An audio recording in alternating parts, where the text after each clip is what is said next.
4 बोतल वोडका, काम मेरा रोज का ने भारत का भविष्य तबाह कर रखा है।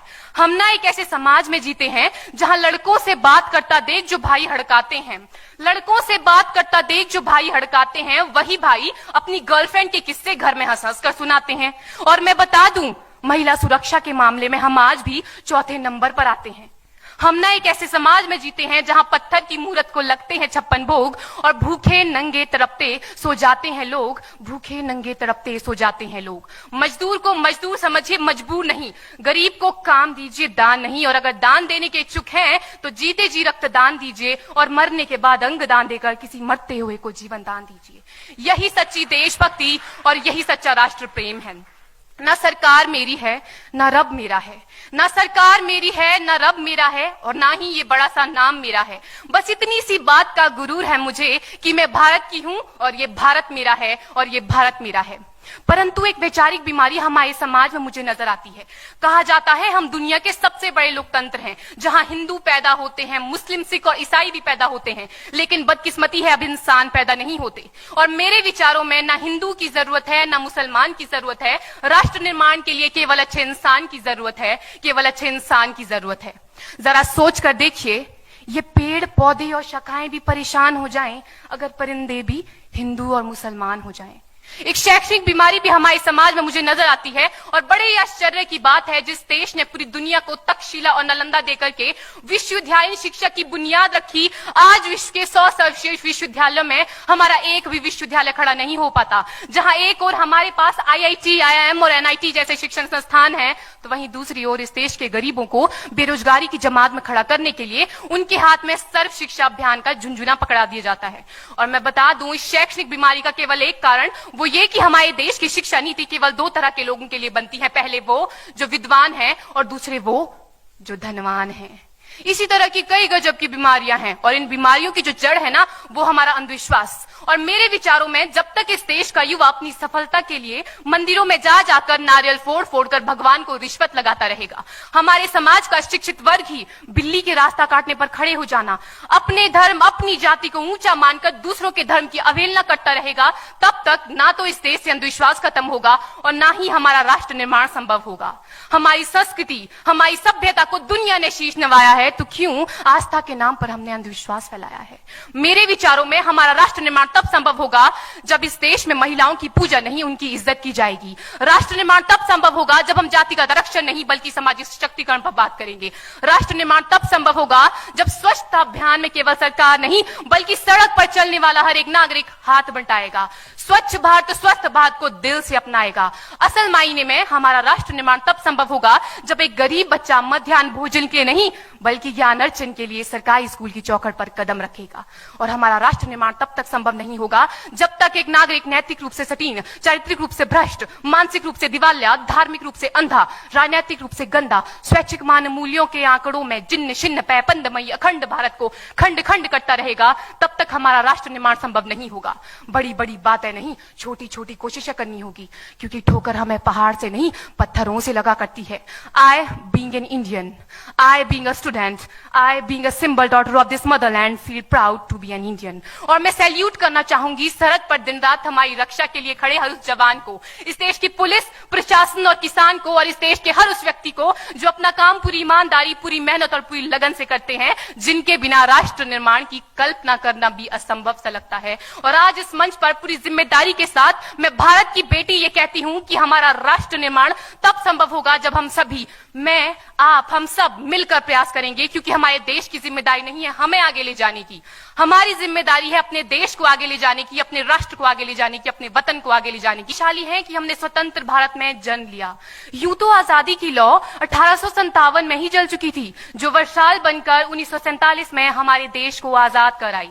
प्राचीन, मध्यकालीन और वर्तमान भारत के उदाहरणों से स्पष्ट करना चाहूंगी कि जब हम फिरंगियों के फेरे में फंस गए थे तो रंग दे बसंती चोला की एक आवाज पर टोलों के टोले उमड़ आते थे, और उनके वंदे मातरम के नारों से खून में आने वाला 5-5 डिग्री का तूफान अंग्रेजी शासकों की जड़ों में तूफान ला देता था। लोग मर जाते थे, मिट जाते थे, फांसी चढ़ जाते थे, तो वो भी अपनी देशभक्ति साबित कर रहे होते थे, क्योंकि ये उस दौर की देशभक्ति की कसौटी थी।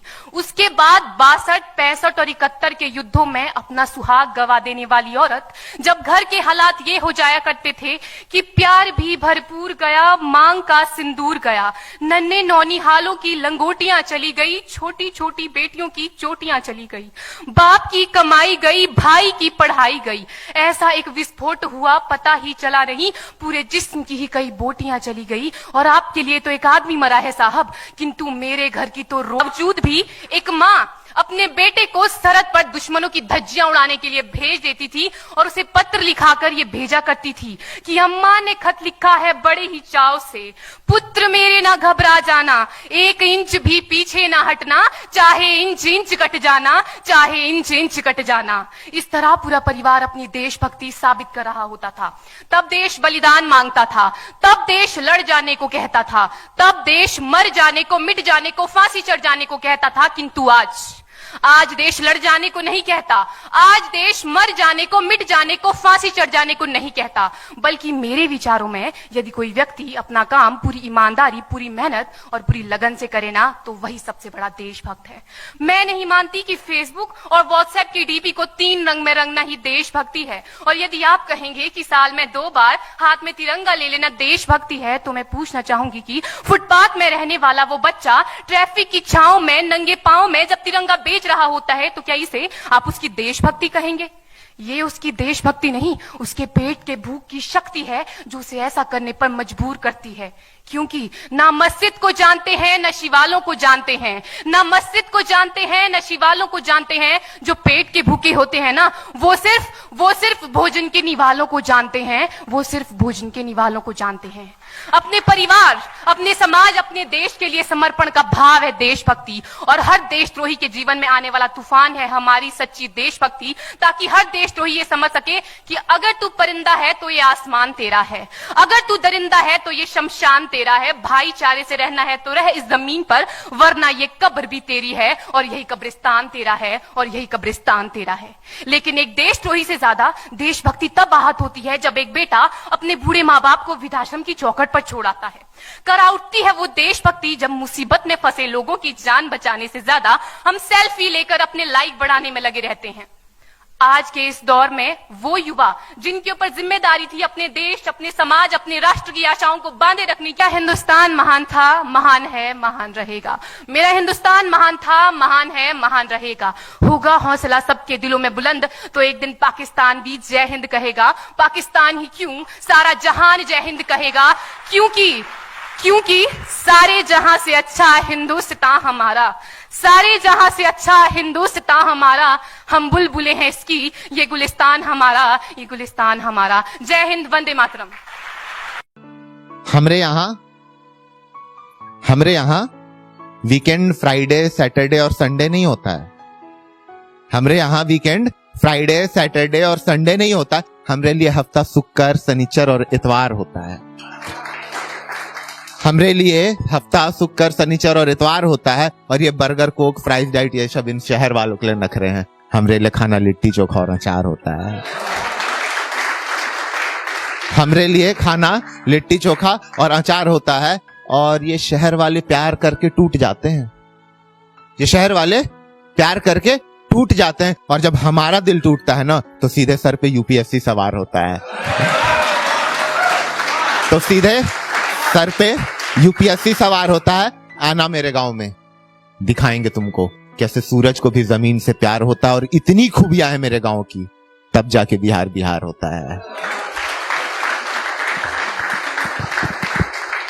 Thank you.